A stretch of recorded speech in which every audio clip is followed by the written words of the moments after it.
Il y avait une fois une pauvre femme qui était veuve et qui vivait seule avec son petit Henri.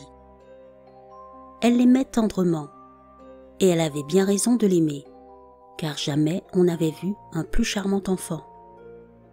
Quoiqu'il n'eût encore que 7 ans, il faisait tout le ménage pendant que la pauvre maman travaillait pour aller ensuite vendre son ouvrage et faire vivre son petit Henri et elle-même. Il balayait, il lavait le plancher, il faisait la cuisine, il bêchait et cultivait le jardin. Et quand son ouvrage était fini, il se mettait à raccommoder ses habits, les souliers de sa maman ou bien à faire des bancs, des tables et tout ce qu'il avait la force de fabriquer. La maison où ils vivaient était à eux. Elle était isolée. En face de leur fenêtre était une haute montagne, si haute que personne n'avait jamais pu monter jusqu'au sommet. D'ailleurs, elle était entourée d'un torrent, de murs élevés et de précipices infranchissables. Ils étaient heureux et contents, mais un jour la pauvre maman tomba malade. Elle ne connaissait pas de médecin. D'ailleurs, elle n'aurait pas eu d'argent pour le payer. Le pauvre Henri ne savait ce qu'il fallait faire pour la guérir. Quand elle avait soif, il lui faisait boire de l'eau, car il n'avait pas autre chose à lui donner. Il restait nuit et jour près d'elle. Il mangeait à peine un morceau de pain sec au pied de son lit, et quand elle dormait, il la regardait et pleurait. La maladie augmenta de jour en jour, et enfin la pauvre femme fut tout à fait mourante. Elle ne pouvait ni parler, ni même avaler quoi que ce fût. Elle ne reconnaissait plus son petit Henri, qui sanglotait à genoux près de son lit. Dans son désespoir, il s'écria « Fée bienfaisante, venez à mon secours, sauvez ma pauvre maman !» À peine eut-il prononcé ces mots que la fenêtre s'ouvrit et qu'il vit entrer une dame richement vêtue qui lui demanda d'une voix douce « Que désirez-vous de moi, mon petit ami? Vous m'avez appelé, me voici. »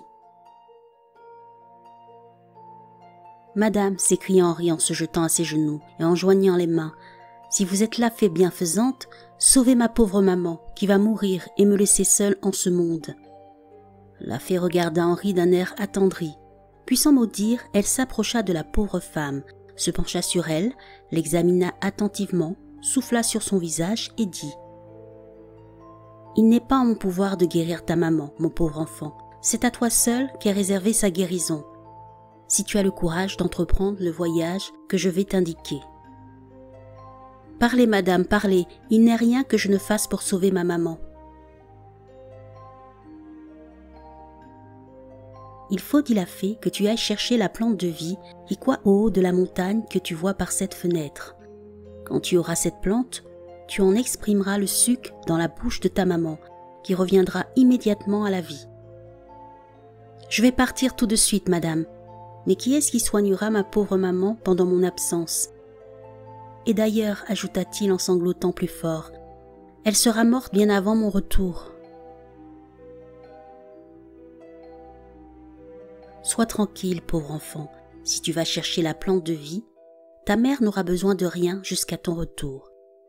Et elle restera dans l'état où tu la vois actuellement. Mais tu courras bien des dangers, tu subiras bien des fatigues avant d'avoir cette plante. Il te faudra un grand courage et une grande persévérance pour la rapporter. Je ne crains pas, madame, de manquer de courage et de persévérance. Dites-moi seulement comment je reconnaîtrai cette plante parmi toutes celles qui couvrent la montagne. Si tu arrives jusqu'en haut, tu appelleras le docteur chargé de la garde de cette plante. Tu diras que c'est moi qui t'ai envoyé, et il t'en remettra une tige. » Henri remercia la fée en lui baissant les mains, prit congé de sa mère, la couvrit de baisers, mit un pain dans sa poche et sortit après avoir salué respectueusement la fée. La fée sourit en regardant ce pauvre enfant de 7 ans qui partait tout seul pour gravir une montagne si dangereuse que tous ceux qui avaient tenté d'en atteindre le sommet avaient péri.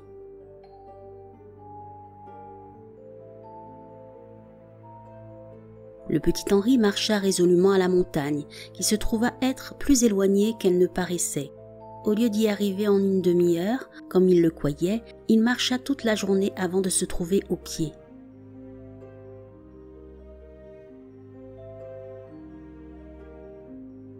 Au tiers du chemin à peu près, il vit un corbeau qui s'était pris la patte dans un piège que lui avait tendu un méchant garçon.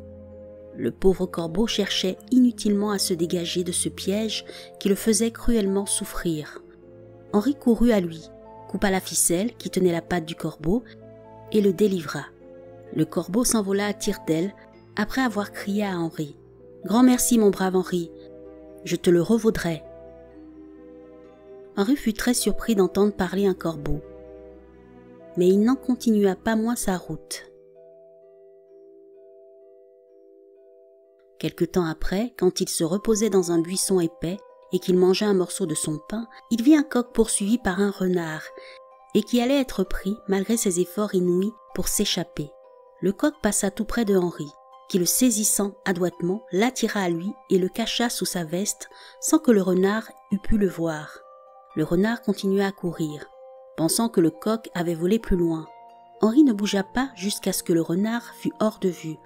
Alors il laissa aller le coq qui lui dit à mi-voix « Grand merci mon brave Henri, je te le revaudrai. » Henri était reposé, il se leva et continua à marcher.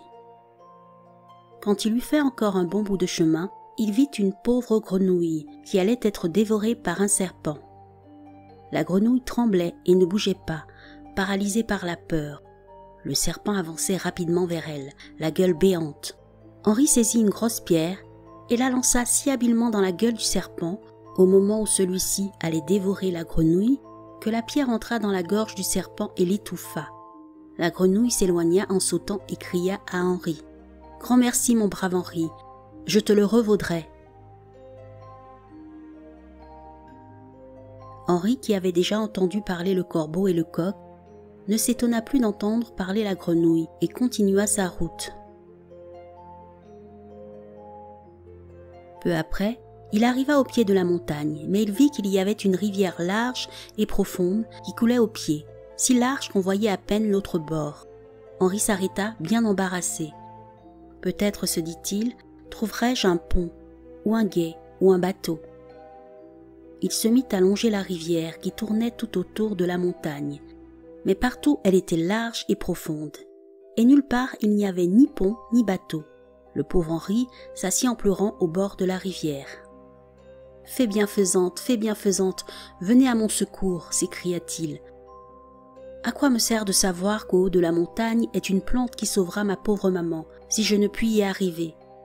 Au même moment, le coq, qui l'avait protégé contre le renard, apparut au bord et lui dit « La fée bienfaisante ne peut rien pour toi, cette montagne est hors de sa puissance, mais tu m'as sauvé la vie.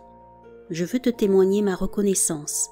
Monte sur mon dos, Henri, et foi de coq, je te mènerai à l'autre bord. » Henri n'hésita pas, il se lança sur le dos du coq, s'attendant à tomber dans l'eau, mais il ne fut même pas mouillé car le coq le reçut si habilement sur son dos qu'il s'y trouva assis aussi solidement que sur un cheval.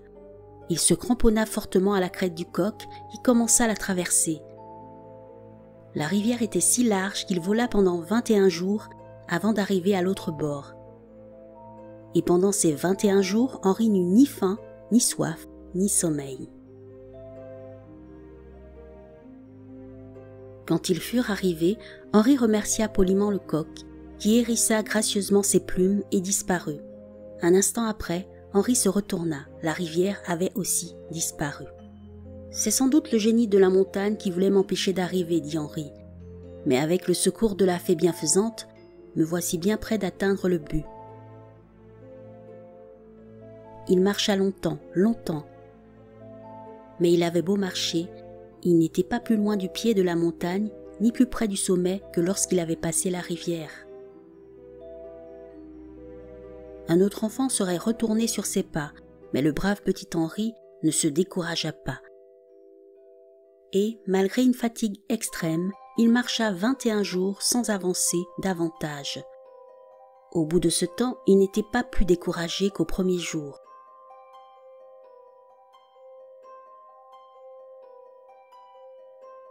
« Dussé-je marcher 100 ans, dit-il, j'irai jusqu'à ce que j'arrive en haut. » À peine avait-il prononcé ces paroles qu'il vit devant lui un petit vieillard qui le regardait d'un air malin. Tu as donc bien envie d'arriver, petit, lui dit-il. Que cherches-tu au haut de cette montagne? La plante de vie, mon bon monsieur, pour sauver ma bonne maman qui se meurt. Le petit vieillard hocha la tête, appuya son petit menton pointu sur la pomme d'or de sa canne et dit, après avoir examiné longuement Henri, « Ta physionomie douce et franche me plaît, mon garçon. Je suis un des génies de la montagne. Je te laisserai avancer à condition que tu me récolteras tout mon blé, que tu le battras, que tu en feras de la farine et que tu mettras la farine en pain. Quand tout sera récolté, battu, moulu et cuit, appelle-moi. Tu trouveras tous les ustensiles qui te seront nécessaires dans le fossé ici près de toi. Les champs de blé sont devant toi et couvrent la montagne. » Le petit vieillard disparut et Henri considéra d'un œil effrayé les immenses champs de blé qui se déroulaient devant lui. Mais il surmonta bien vite ce sentiment de découragement, ôta sa veste, prit dans le fossé une faucille et se mit résolument à couper le blé. Il y passa 195 jours et autant de nuits.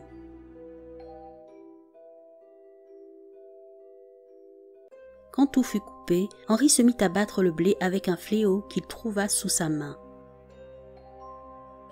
Il le battit pendant 60 jours. Quand tout fut battu, il commença à le moudre dans un moulin qui s'éleva près du blé. Il moulut pendant 90 jours. Quand tout fut moulu, il se mit à pétrir et à cuire. Il pétrit et cuisit pendant 120 jours. À mesure que les pains étaient cuits, il les rangeait proprement sur des rayons, comme des livres dans une bibliothèque. Lorsque tout fut fini, Henri se sentit transporté de joie et appela le génie de la montagne.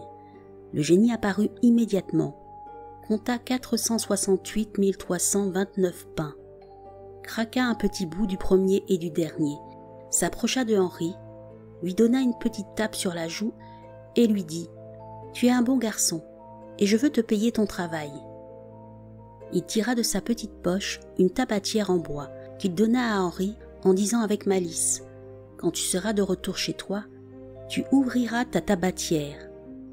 Tu y trouveras du tabac comme jamais tu n'en as eu. » Henri ne prenait jamais de tabac et le présent du petit génie ne lui sembla pas bien utile, mais il était trop poli pour témoigner ce qu'il pensait et il remercia le vieillard d'un air satisfait. Le petit vieillard sourit, puis éclata de rire et disparut.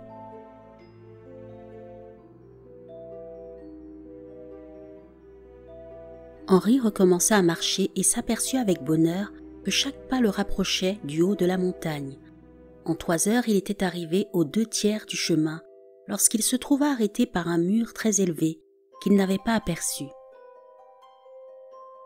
Il le longea et vit avec effroi, après 3 jours de marche, que ce mur faisait le tour de la montagne et qu'il n'y avait pas la moindre porte, la moindre ouverture par laquelle on pût pénétrer.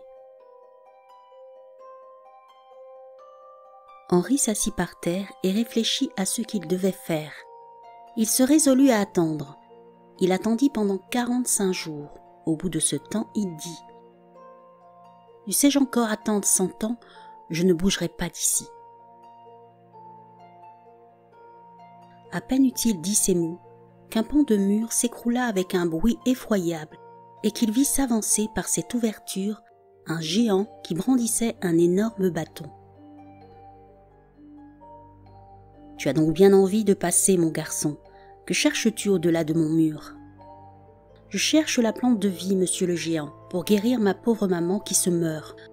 S'il est en votre pouvoir de me faire franchir ce mur, je ferai pour votre service tout ce que vous me commanderez. » « En vérité, eh bien écoute, ta physionomie me plaît, je suis un des génies de la montagne, et je te ferai passer ce mur si tu veux me remplir mes caves. Voici toutes mes vignes. Cueille le raisin, écrase-le, mets-en le jus dans mes tonneaux, et range mes tonneaux dans mes caves. Tu trouveras tout ce qui te sera nécessaire au pied de ce mur. Quand ce sera fait, appelle-moi. » et le géant disparut, refermant le mur derrière lui. Henri regarda autour de lui. À perte de vue s'étendaient les vignes du géant.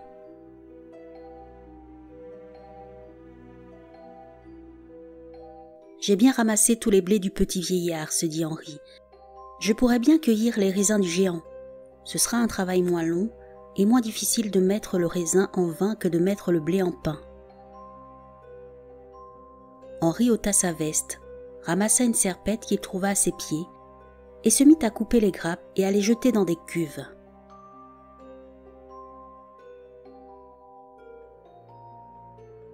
Il fut 30 jours à faire la récolte. Quand tout fut cueilli, il écrasa le raisin et en versa le jus dans des tonneaux, qu'il rangeait dans des caves à mesure qu'il les remplissait. Il fut 90 jours à faire le vin.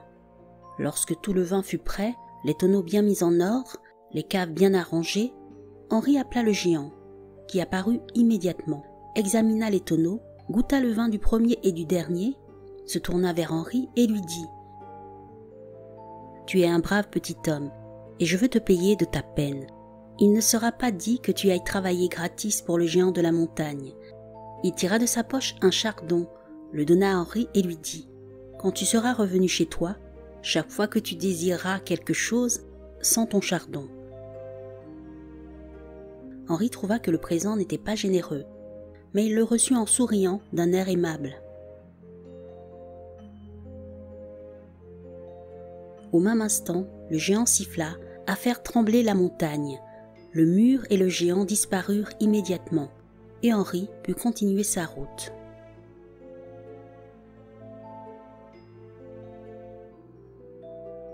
Il n'était plus qu'à une demi-heure de marche du sommet de la montagne, lorsqu'il se vit arrêté par un précipice si large qu'il était impossible de sauter de l'autre côté, et si profond qu'il n'en voyait pas le fond. Henri ne perdit pas courage. Il suivit le bord du précipice jusqu'à ce qu'il fût revenu à l'endroit d'où il était parti.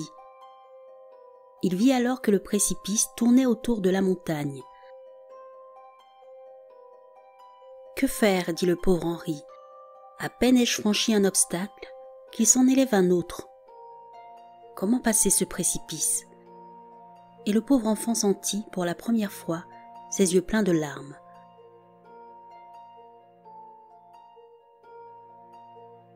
Il chercha le moyen de passer ce précipice.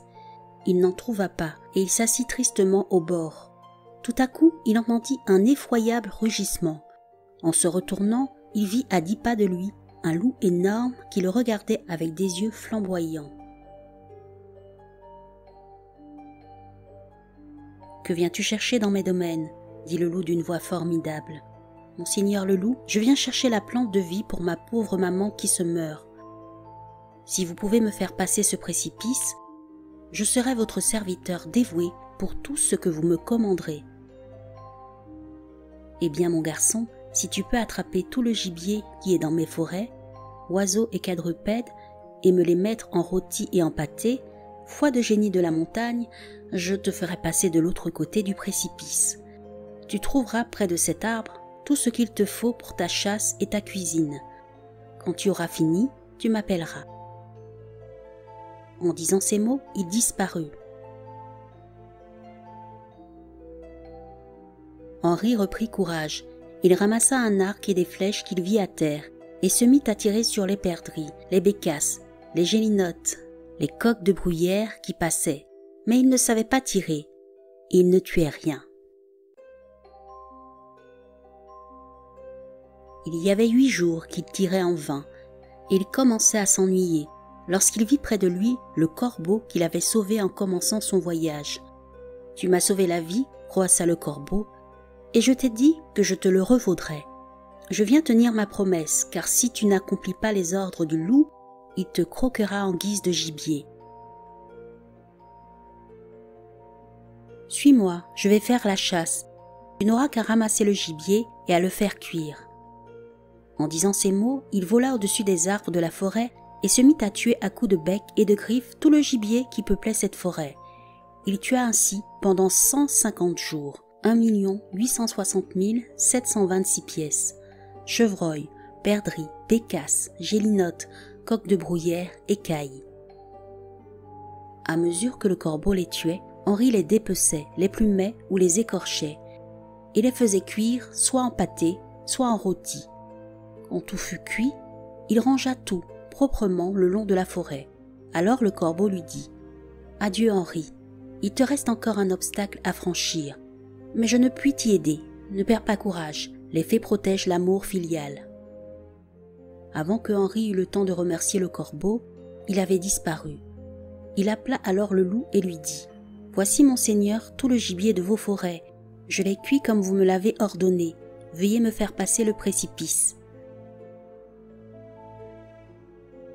Le loup examina le gibier, croqua un chevreuil rôti et un pâté, se lécha les lèvres et dit à Henri « Tu es un bon et brave garçon, je vais te payer de ta peine.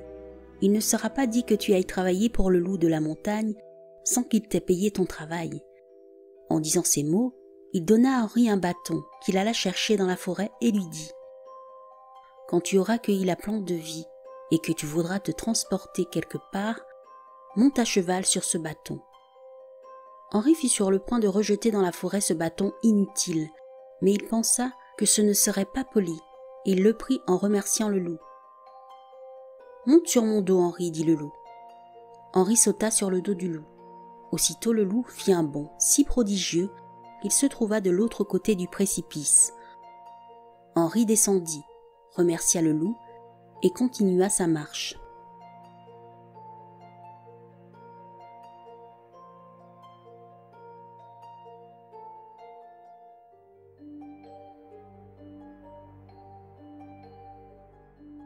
Enfin il aperçut le treillage du jardin où était enfermée la plante de vie, et il sentit son cœur bondir de joie. Il regardait toujours en haut tout en marchant, et allait aussi vite que le lui permettaient ses forces, quand il sentit tout d'un coup qu'il tombait dans un trou. Il sauta vivement en arrière, regarda à ses côtés et vit un fossé plein d'eau, assez large et surtout très long, si long qu'il n'en voyait pas les deux bouts. « C'est sans doute le dernier obstacle dont m'a parlé le corbeau, dit Henri.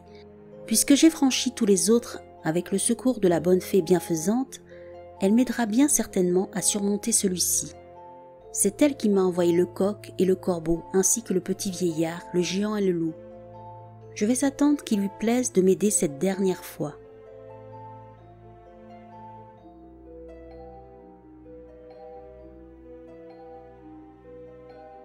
En disant ces mots, Henri se mit à longer le fossé dans l'espoir d'en trouver la fin. Il marcha pendant 2 jours, au bout duquel il se retrouva à la même place d'où il était parti. Henri ne s'affligea pas, ne se découragea pas. Il s'assit au bord du fossé et dit « Je ne bougerai pas d'ici jusqu'à ce que le génie de la montagne m'ait fait passer ce fossé. » À peine eut-il dit ces mots qu'il vit devant lui un énorme chat qui se mit à miauler si épouvantablement que Henri en fut étourdi. Le chat lui dit « Que viens-tu faire ici? Sais-tu que je pourrais te mettre en pièces d'un coup de griffe? »« Je n'en doute pas, monsieur le chat, mais vous ne le voudrez pas faire quand vous saurez que je viens chercher la plante de vie pour sauver ma pauvre maman qui se meurt. Si vous voulez bien me permettre de passer votre fossé, je suis prête à faire tout ce qu'il vous plaira de me commander. » « En vérité, dit le chat, écoute, ta figure me plaît. Si tu peux me pêcher tous les poissons qui vivent dans ce fossé, si tu peux après les avoir pêchés me les faire cuire ou me les saler, je te ferai passer de l'autre côté.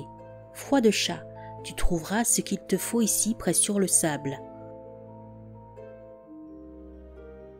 Quand tu auras fini, appelle-moi. » Henri fit quelques pas et vit à terre des filets, des lignes, des hameçons. Il prit un filet, pensant que d'un coup, il prendrait beaucoup de poissons, et que cela irait plus vite qu'avec la ligne. Il jeta donc le filet, le retira avec précaution. Il n'y avait rien. Désappointé, Henri pensa qu'il s'y était mal pris. Il rejeta le filet, tira doucement. Rien encore, Henri était patient. Il recommença pendant 10 jours, sans attraper un seul poisson. Alors il laissa le filet et jeta la ligne. Il attendit 1 heure, 2 heures, aucun poisson ne mordit à l'hameçon. Il changea de place, jusqu'à ce qu'il eût fait le tour du fossé, et il ne prit pas un seul poisson. Il continua pendant 15 jours, ne sachant que faire. Il pensa à la fée bienfaisante, qu'il abandonnait à la fin de son entreprise, et s'assit tristement en regardant le fossé. Lorsque l'eau se mit à bouillonner, il vit paraître la tête d'une grenouille. « Henri, dit la grenouille, tu m'as sauvé la vie. Je veux te la sauver à mon tour. Si tu n'exécutes pas les ordres du chat de la montagne, il te croquera pour son déjeuner. Tu ne peux pas attraper les poissons parce que le fossé est si profond qu'ils se réfugient tous au fond. Mais laisse-moi faire, allume ton feu pour les cuire, prépare tes tonneaux pour les saler, je vais te les apporter tous. »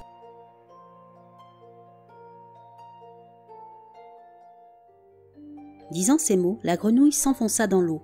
Henri vit l'eau s'agiter et bouillonner comme s'il se livrait un grand combat au fond du fossé. Au bout d'une minute, la grenouille reparut et sauta sur le bord, où elle déposa un superbe saumon qu'elle venait de pêcher avec ses pattes.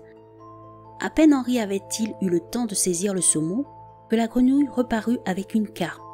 Elle continua, ainsi pendant 60 jours. Henri cuisait les gros poissons, jetait les petits dans les tonneaux et les salait. Enfin, au bout de 2 mois, la grenouille sauta au bord du fossé et dit à Henri : « Il ne reste plus un seul poisson dans le fossé, tu peux appeler le chat de la montagne. » Henri remercia vivement la grenouille, qui lui tendit sa patte mouillée en signe d'amitié.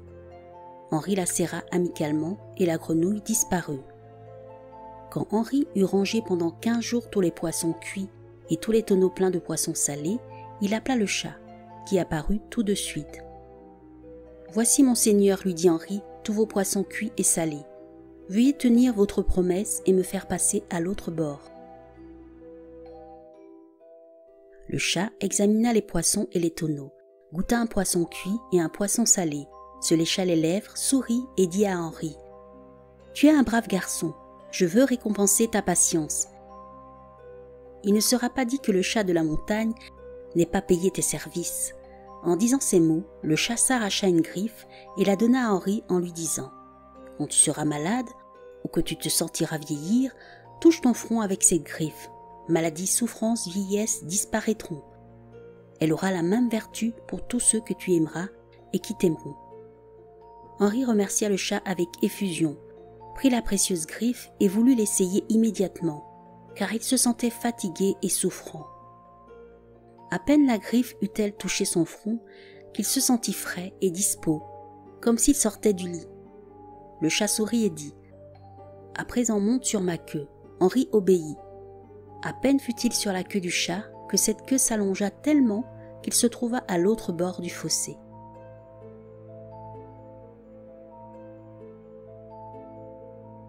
Henri salua respectueusement le chat et courut vers le jardin de la plante de vie, qui n'était plus qu'à 100 pas de lui. Il tremblait que quelque nouvel obstacle ne retardât sa marche. Mais il atteignit le treillage du jardin. Il chercha la porte et la trouva promptement, car le jardin n'était pas grand. Mais il y avait une si grande quantité de plantes qui lui étaient inconnues qu'il lui fut impossible de trouver la plante de vie.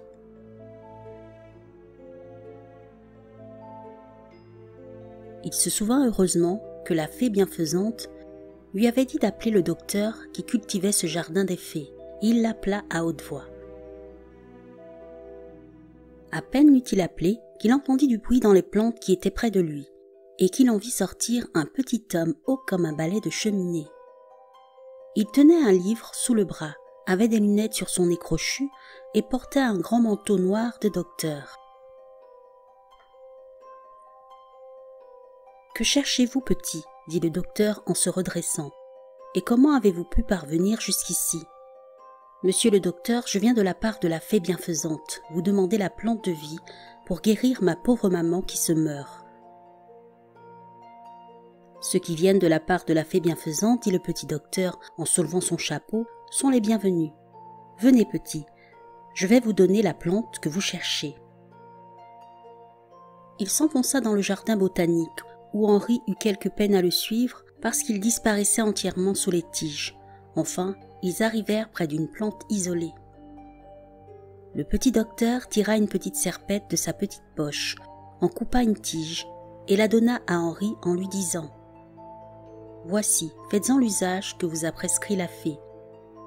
Mais ne la laissez pas sortir de vos mains, car si vous la posez n'importe où, elle vous échappera sans que vous puissiez jamais la ravoir. » Henri voulut le remercier, mais le petit homme avait déjà disparu au milieu de ces herbes médicinales et Henri se trouva seul.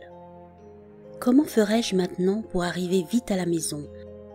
Si en descendant je rencontre les mêmes obstacles qu'en montant, je risque de perdre ma plante, ma chère plante qui doit rendre la vie à ma pauvre maman. Il se ressouvint heureusement du bâton que lui avait donné le loup. Voyons, dit-il, s'il a vraiment le pouvoir de me transporter dans ma maison. En disant ces mots, il se mit à cheval sur le bâton en souhaitant d'être chez lui.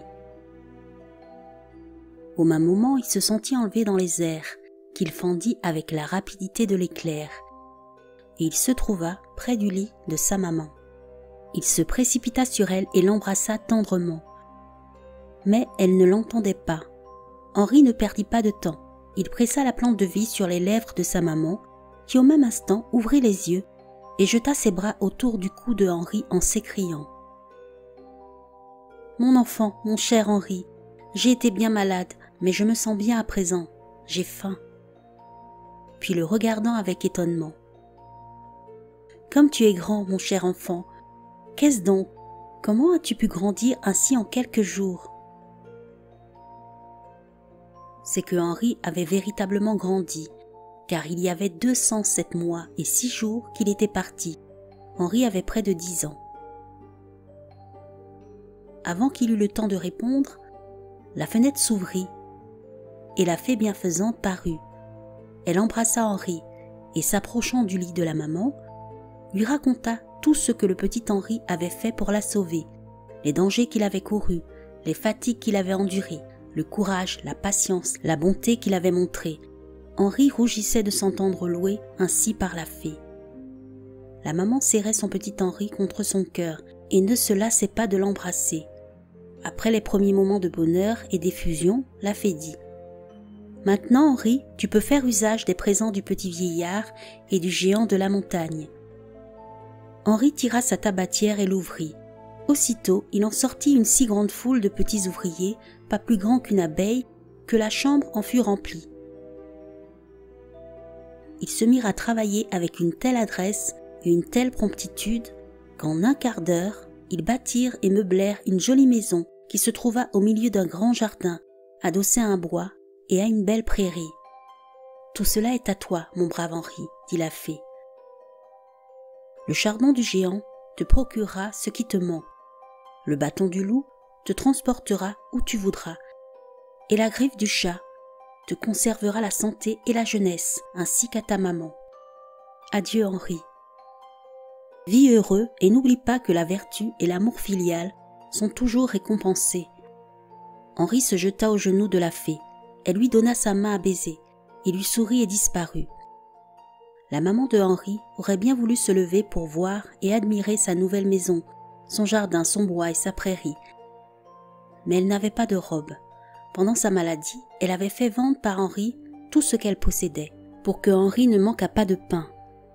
« Hélas, mon enfant, je ne puis me lever, dit-elle. Je n'ai ni jupon, ni robe, ni souliers. »« Vous allez voir tout cela, chère maman, s'écria Henri. Et tirant son chardon de sa poche, il le sentit en désirant des robes, du linge, des chaussures pour sa maman, pour lui-même et du linge pour la maison. Au même instant, les armoires se trouvèrent pleines de linge. La maman se trouva habillée d'une bonne robe de mérinos et Henri d'un vêtement complet de drap bleu. Il avait de bons souliers, ainsi que sa maman. Tous deux poussèrent un cri de joie. La maman sauta de son lit pour parcourir avec Henri toute la maison. Rien n'y manquait, partout des meubles confortables et simples. La cuisine était garnie de casseroles et de marmites, mais il n'y avait rien dedans. Henri sentit son chardon en désirant avoir un bon dîner tout servi. Une table servie et couverte d'une bonne soupe bien fumante, d'un bon gigot, d'un poulet rôti, d'une bonne salade, se plaça immédiatement devant eux. Ils se mirent à table et mangèrent avec l'appétit de gens Il n'avait pas mangé depuis près de 3 ans. La soupe fut bien vite avalée. Le gigot y passa tout entier, puis le poulet, puis la salade.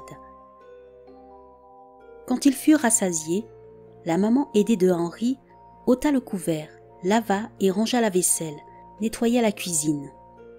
Puis ils firent les lits avec les draps qu'ils trouvèrent dans les armoires et se couchèrent en remerciant Dieu et la fée bienfaisante. La maman y ajouta un remerciement sincère pour son fils Henri. Ils vécurent ainsi très heureux, sans jamais manquer de rien, grâce au chardon, sans souffrir ni vieillir, grâce à la griffe, et sans jamais se servir du bâton, car ils étaient heureux dans leur maison, et ils ne désiraient pas se transporter ailleurs. Henri se borna à demander à son chardon 2 belles vaches, 2 bons chevaux, et les choses nécessaires à la vie de chaque jour, mais sans jamais demander du superflu, soit en vêtements, soit en nourriture. Aussi conserva-t-il son chardon tant qu'il vécut. On ne sait pas s'il vécut longtemps, ainsi que sa maman. On croit que la reine des fées les rendit immortels et les transporta dans son palais où ils sont encore.